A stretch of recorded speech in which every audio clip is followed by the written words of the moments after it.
नमस्कार विद्यार्थियों।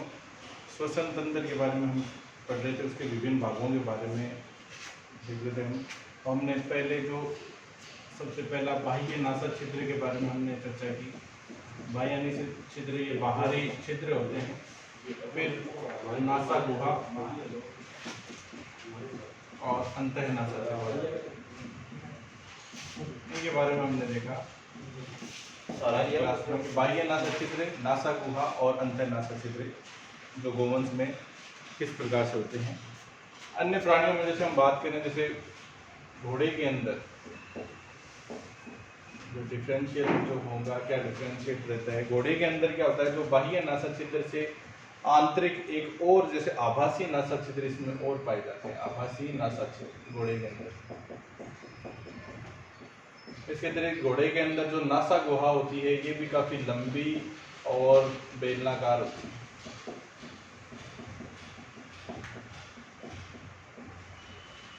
ठीक है, नासा गुहा भी काफी लंबी और बेलनाकार नासा गुहा पाई जाती है। और बाह्य नासा छिद्र जो है वो उनके थोड़ा आगे आभासी नासा छिद्र पाए जाते हैं। बाह्य नासा छिद्रों के पास में यहाँ पे नेजोलैक्राइमल ऑरिफिस, ये जो नेजोलैक्राइमल डक्ट का ऑरिफिस होता है वो आपको स्पष्टतः आपको वहाँ पे दिखाई भी दे जाता है। नेजोलैक्राइमल ऑरिफिस जो है वो स्पष्ट दिखता है। इसके बाद में हम बात करें, जैसे डॉग के अंदर जो नासा गुहा होती है, नासा गुहा ये कोमा सेप्ट होती है। कोमा सेप्ट इस प्रकार की रहेगी डॉग के अंदर। इस प्रकार की नासा गुहा जो होती है वो कोमा सेप्ट नासा गुहा इसके अंदर पाई जाती है। ठीक है, पिग की बात करें हम, पिग में जो बाह्य नासा छिद्र जो है, बाह्य नासा छिद्र ये आगे जो स्नाउट होता है, थूथन, उस पर खुलते हैं। बाह्य नासा छिद्र जो है स्नाउट या थूथन पर खुलते हैं। ठीक है, और इसमें भी जो नासा गुहा जो होती है वो लंबी व बेलनाकार होती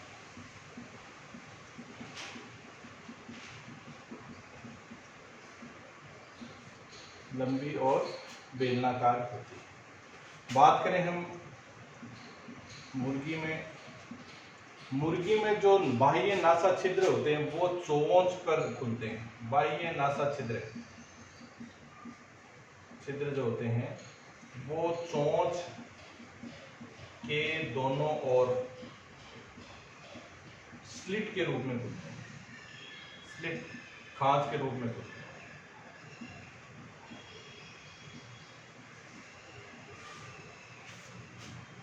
जो चोंच के ऊपर चोंच होगी उसके दोनों तरफ ऐसे स्लिट के रूप में बाह्य नासा छिद्र जो है वो यहाँ पे खुलते हैं। और इसमें नासा गुहा जो होती है वो छोटी होती है। नासा गुहा छोटी होती है और इसमें 3 टर्बिनेट अस्थियां जो कौन की बनाती हैं वो 3 होती हैं। टर्बिनेट अस्थियां कितनी होती हैं? 3 टर्बिनेट अस्थियां जो है वो इसमें मिलती हैं। तो ये विभिन्न प्राणियों में जो अन्य गोवंश से अलावा जो क्या क्या विभेदन रहता है उसके बारे में हमने देखा कि जैसे घोड़े के अंदर जैसे एक आभासी नासा छिद्र और पाए जाते हैं थोड़ा पीछे, और जो नासा गुहा होती है वो लंबी व बेलनाकार सी नासा गुहा होती है। और नेजोलैक्राइमल ऑरिफिस भी इसमें स्पष्ट है, आपको दिखेगा। डॉग के अंदर जो नासा गुहा होती है, नासा गुहा कैसी होती है? कोमा सेप्ट होती है। ठीक है, ऐसे घुमी सी होगी, वक्रित सी होगी, कोमा सेप्ट होती है।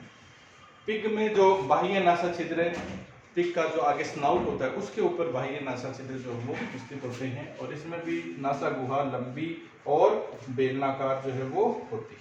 ठीक है, और मुर्गी के अंदर जो बाह्य नासा छिद्र होते हैं वो चोंच के दोनों ओर स्थित होते हैं। चोंच के दोनों ओर ये एक स्लिट के रूप में, खांच के रूप में इनकी स्थिति होती है। और जो नासा गुहा होती है वो छोटी होती है और इसमें 3 टर्बिनेट अस्थियां जो है वो पाई जाती हैं।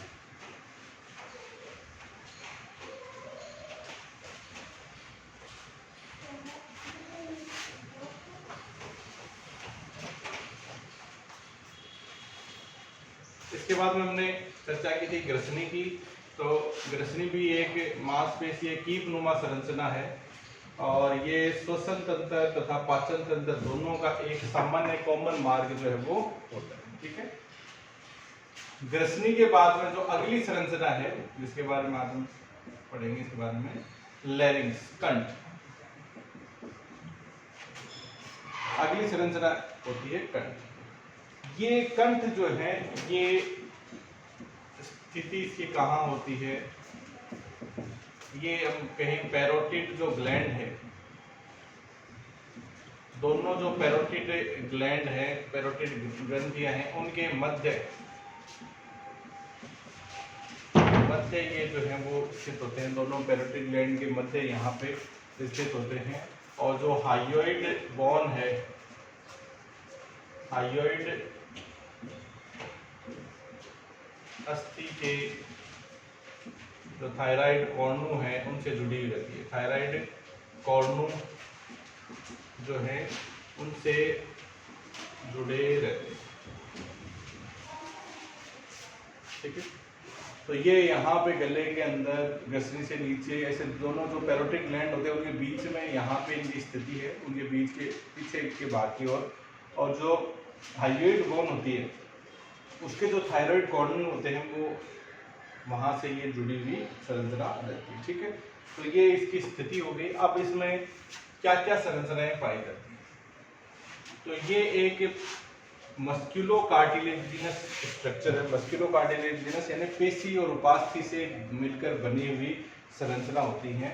और इसकी संरचना में जो हम देखें कौन कौन सी उपास्थियां पाई जाती हैं, 4 उपास्थियां हैं, 4 प्रकार की उपास्थियां हैं। कौन कौन सी हैं? पहली उपास्थि है एपिग्लॉटिस, एपिग्लॉटिस। दूसरी जो उपास्थि है वो है थायराइड, थायराइड। तीसरी जो उपास्थि है एरेटिनॉइड, और एक और उपास्थि होती है क्रिकॉइड। इस प्रकार से ये उपास्थियां, 4 प्रकार की उपास्थियां जो वो पाई जाती हैं। थायराइड उपास्थि जो होती है वो इस प्रकार से ऐसे एक लैमेली के रूप में, जिसके ऐसे विंग्स से होते हैं, इस प्रकार की संरचना होती है। और यहाँ जो है ऊपर एक लचीली उपास्थि पाई जाती है जिसका नाम है एपिग्लॉटिस। ठीक है, यहाँ पे एक और उपास्थि जिसका नाम है एरेटिनॉइड। और इस प्रकार से इधर यहाँ ऊपरी भाग के अंदर यहाँ पे और ऐसे कॉर्नुअल शेप्ड उपास्थि होती है क्रिकॉइड। ठीक है,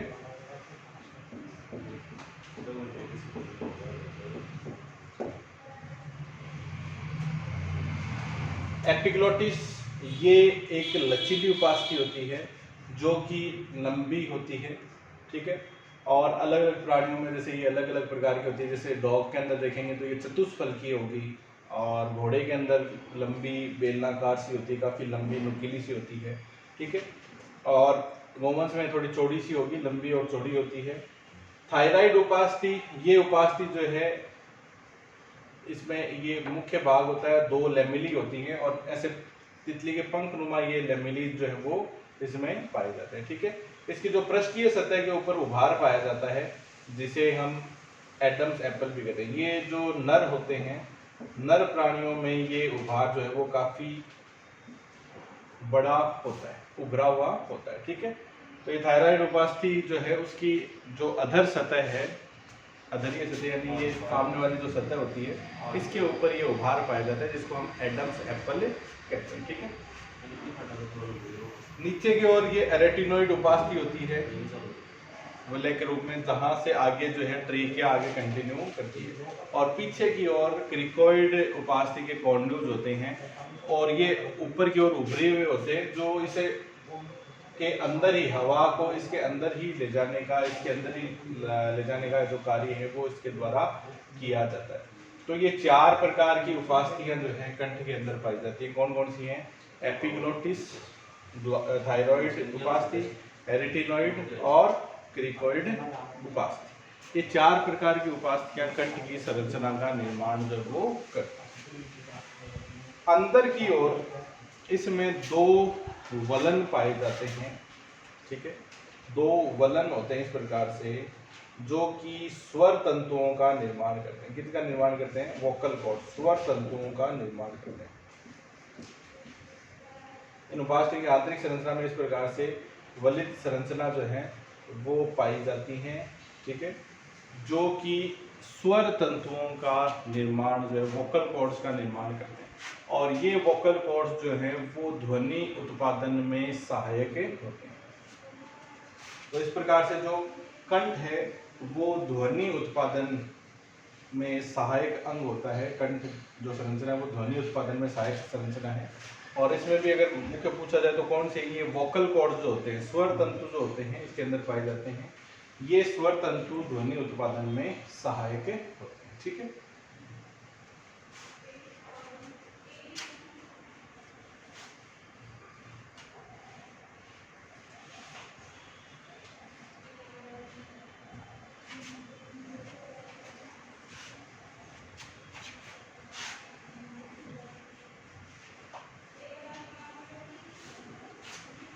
अब कंठ से आगे जो संरचना स्टार्ट होती है वो है ट्रेकिया।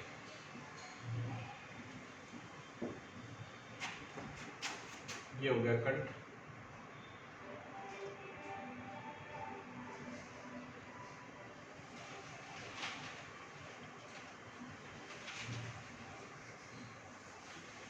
और उसके आगे ये नलिका नुमा जो संरचना होती है उसको हम कहते हैं ट्रेकिया। ये कहलाती है ट्रेकिया।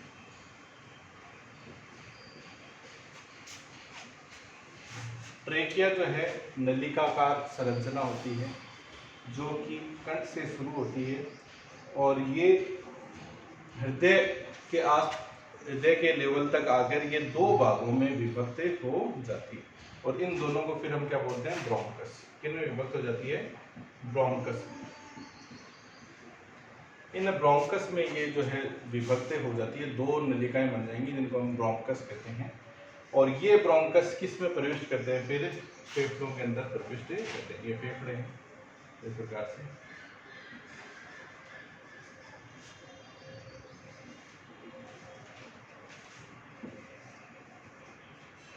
ये फेफड़ों के अंदर इस प्रकार से ब्रोंकस जो है वो प्रविष्ट करते हैं, ठीक है। तो ये नलिका नुमा संरचना होती है ट्रेकिया, जिससे होकर हवा जो है वो इससे गुजर सकती है, ठीक है। इससे होकर हवा वो ऑक्सीजन और CO2 का आदान प्रदान इसके द्वारा होता है, ठीक है। ये जो है ये भी उपास्थि तथा मस्कुलर जो संरचना है उससे मिलकर बनी हुई होती है, मांसपेशियों से मिलकर बनी हुई होती है। इसकी भित्ति के अंदर इस प्रकार से उपास्थियां पाई जाती हैं सी आकार। ऐसे सी आकार की, जैसे इसका हम देखेंगे ट्रांसवर्स सेक्शन देखें तो इस प्रकार से यहाँ पे ये सी आकार में ये जो है उपास्थि यहाँ पे पाई जाती है। ये सी आकार की उपास्थि जो है वो इसमें पाई जाती है ट्रेकिया के अंदर। सी आकार की उपास्थियां जो वो स्थित होती हैं, ये ट्रेकिया को पिचकने से बचाती हैं, ठीक है। ट्रेकिया जो है कोलैप्स ना हो जाए, पिचक न जाए, इससे ये इसको बचाती हैं। हार्ड डिस्क संरचना होंगी, ये हाईलाइन उपास्थि बनी हुई उपास्थि की बनी हुई संरचना है, तो ये इसको पिचकने से बचाएंगे। और उससे क्या होगा कि श्वसन, अगर मान लो कई बार कोलैप्स हो जाए, मान लो ट्रेकिया जो है वो पिचक जाए, तो श्वसन में रुकावट हो जाएगी और प्राणी की मृत्यु हो सकती है। इसी के लिए क्या है, इसके अंदर क्या होती है, ये उपास्थियां जो है वो पाई जाती हैं जो इसको पिचकने से बचाती हैं, ठीक है। तो सी आकार की उपास्थियां इसकी भित्ति में पाई जाती है। इंपॉर्टेंट बात ध्यान में रखनी है। सी आकार की उपास्थियां जो है वो इसकी भित्ति के अंदर पाई जाती है। ये ट्रेकिया जो है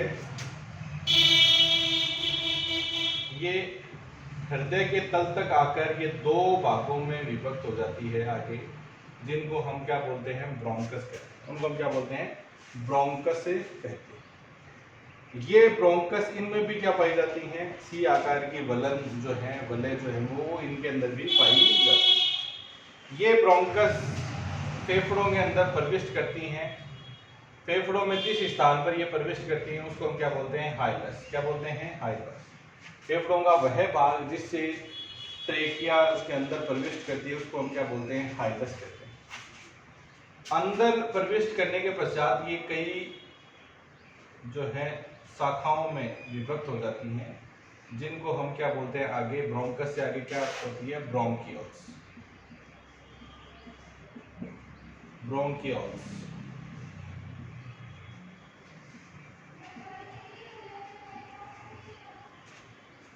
ब्रोंकस जो है वो विभक्त हो जाता है ब्रोंकियोल्स में। ये ब्रोंकियोल्स आगे और विभक्त हो जाते हैं। जैसे पहला जो विभक्त होते हैं lobular bronchioles, then respiratory bronchioles, terminal bronchioles,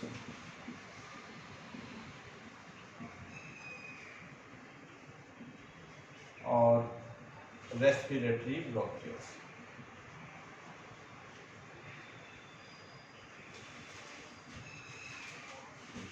इस प्रकार से ये जो है फेफड़ों के अंदर ये ब्रोंकस जो प्रविष्ट करते हैं ये विभिन्न शाखाओं में इस प्रकार से विभक्त हो जाते हैं।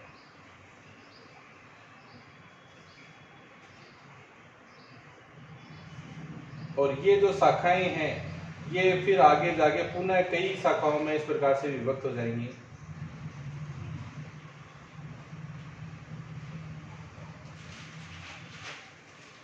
और ये शाखाएं फिर आगे चल के और कई शाखाओं में विभक्त हो जाती हैं। और अंततः जो है जो रेस्पिरेटरी ब्रोंकियोल्स हैं, ये जैसे रेस्पिरेटरी ब्रोंकियोल्स हैं, ये आगे जाके एक कुपिका नुमा संरचना में खुलते हैं और उसको हम क्या बोलते हैं? एल्वियोलाई। उसको हम क्या बोलते हैं? एल्वियोलाई।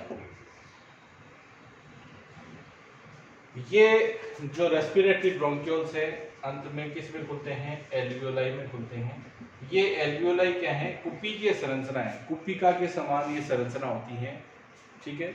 और यहाँ ही ये एक प्रकार से हम कह सकते हैं इस जो लंग की सबसे छोटी संरचनात्मक इकाई ये है जहां पर गैसों का आदान प्रदान होता है। जैसे हम यहाँ पे देखें, ये रेस्पिरेटरी ब्रोंकियोल्स है और ये कुपिका नुमा संरचना, ठीक है। ये कोशिकाएं हैं इसकी भित्ति में। इस कुपिका के चारों ओर जो हृदय को आने वाली जो हृदय से इसको आने वाली जो पल्मोनरी आर्टरी और वेन होती हैं, उनकी जो सिरिकाएं होती हैं, उनका जाल जो है इसके चारों तरफ होता है। अब यहाँ से ऑक्सीजन जो है वो यहाँ आई, ठीक है। ऑक्सीजन यहाँ से इन रुधिर वाहिनिकाओं में जो है इसके उच्च दाब के कारण इधर ये विसरित हो जाती है और इन रुधिर वाहिकाओं से CO2 जो है वो यहाँ पे इस एल्वियोलाई में छोड़ दी जाती है, ठीक है। तो इस प्रकार यह भाग है एल्वियोलाई जिसके अंदर ऑक्सीजन तथा कार्बन डाइऑक्साइड गैसों का विनिमय आदान प्रदान यहाँ पर ये इस प्रकार से होता है, ठीक है। तो ये सबसे छोटी इकाई है, इस लंग्स की सबसे छोटी संरचनात्मक इकाई होती है जो गैसों का आदान प्रदान जो वो यहाँ पे होता है, ठीक है। यहाँ से जैसे ब्रोंकियोल्स के बाद में जो छोटी शाखाएं और फैलती जाती हैं, उनके अंदर फिर क्या होता है, ये जो वलय होती हैं ये लुप्त होती जाती है, ठीक है। और जैसे टर्मिनल और रेस्पिरेटरी ब्रोंकियोल्स, इनके अंदर ये वलय क्या हो जाती हैं? लुप्त हो जाती हैं, ठीक है। तो ये इस प्रकार से ये नलिका नुमा संरचनाएं जो हैं ये श्वसन तंत्र के अंदर स्थित होती हैं और ये लंग्स के अंदर, ठीक है, जाती हैं ब्रोंकाई के रूप में, यहाँ से ट्रेकिया, ठीक है। इस कंठ के अंदर जो स्वर तंत्रों के बीच का जो छिद्र है, जो या ऊपर यहाँ पे हम मान सकते हैं, उसको हम ग्लोटिस कहते हैं। ग्लोटिस, एपिग्लोटिस से ही ये ध्यान रखना। ग्लोटिस कौन सा है? इस कंठ का छिद्र को क्या कहते हैं? ग्लोटिस। और उसको ढकने का काम कौन करेगा? एपिग्लोटिस। ग्लोटिस को ढकने का काम कौन करेगा? एपिग्लोटिस, ठीक है। ये जो है फिर कंटिन्यू करता है। कंठ के बाद में एक नलिकाई संरचना जो है ट्रेकिया शुरू हो जाती है। ट्रेकिया जो है वो वक्ष गुहा में प्रविष्ट करने के बाद में ये दो भागों में विभक्त हो जाती है। ठीक है, ये दो भाग क्या कहलाते हैं? ब्रोंकस, इनको प्लूरल में हम बोलते हैं ब्रोंकाई। ठीक है, इन दो ब्रोंकाई में ये डिवाइडेड हो जाती है। ये ब्रोंकस जो हैं अपनी दिशा के जो भी लंग हैं उनमें प्रविष्ट करते हैं। जिस लंग के जिस भाग से ये प्रविष्ट करते हैं उस भाग को हम क्या बोलते हैं? हाइलस कहते हैं। ये ब्रोंकस अंदर प्रवेश के बाद में कई शाखाओं में विभक्त हो जाती है। इन शाखाओं को हम संयुक्त रूप से क्या बोलते हैं? ब्रोंकियल्स बोलते हैं। ये अलग अलग प्रकार के ब्रोंकियल्स, जैसे लोब के अंदर जाएगी उसको लोब्यूलर ब्रोंकियल्स, फिर उसके बाद में ये टर्मिनल ब्रोंकियल्स, रेस्पिरेटरी ब्रोंकियल्स, इस प्रकार से ये अलग अलग और कई शाखाओं में विभक्त होती रहती है और ये जाल सा बना देती है। ये रेस्पिरेटरी ब्रोंकियल्स फिर एक छोटी कुपी के संरचना के अंदर खुलते हैं जिसको हम क्या बोलते हैं? एल्वियोलस या एल्वियोलाई। प्लूरल में कहें तो एल्वियोलाई, और ये एक संरचना एल्वियोलस कहलाती है। ये एल्वियोलस इस प्रकार से कुपी की संरचना है और इसी के अंदर ऑक्सीजन तथा कार्बन डाइऑक्साइड जो गैसों का विनिमय जो है इसके अंतर्गत ही होता है। इस एल्वियोलस के चारों तरफ जो है रुधिर केशिकाओं का जाल पाया जाता है, रुधिर वाहिकाओं का जाल पाया जाता है। यहाँ पे सिलिकाओं और जो धमनिकाओं का जाल होता है जहाँ से ऑक्सीजन तो ग्रहण कर ली जाती है एल्वियोलाई के द्वारा और CO2 उन रुधिर वाहिकाओं से एल्वियोलाई के अंदर छोड़ दी जाती है और वो यहाँ से कलेक्ट होकर CO2 निकल जाएगी बाहर और ऑक्सीजन अंदर ग्रहण कर ली जाती है। ठीक है, तो इस प्रकार से ये इस लंग्स के अंदर जो श्वसन तंत्र के अंदर जो विभिन्न प्रकार की जो नलिकाएं हैं, ठीक है, इनका जिनके अंदर से होके ये वायु जो है उसका आदान प्रदान हो रहा है, गैसों का आदान प्रदान हो रहा है। इस प्रकार से ये निम्न भागों में बटी हुई रहती है। ठीक है, तो ये यहाँ तक हमने विभिन्न जो ब्रोंकियोल्स के बारे में देखा। नेक्स्ट क्लास में हम जो लंग्स की संरचना है उसके बारे में देखते हैं, वो किस किस लोब्स के अंदर कैसे बटे हुए होते हैं, कौन कितने लंग्स होते हैं, किन किन संरचनाओं से मिलकर ये बने हुए होते हैं। ठीक है, इसके अंदर हम हालांकि देख ही चुके हैं कि जो ये ब्रोंकियोल्स और एल्वियोलाई इनका एक प्रकार से उत्तकों से इनसे ही मिलकर बने हुए हैं, लेकिन क्या और संरचना होती है उसके बारे में भी हम नेक्स्ट क्लास में देखते हैं। ठीक है, धन्यवाद।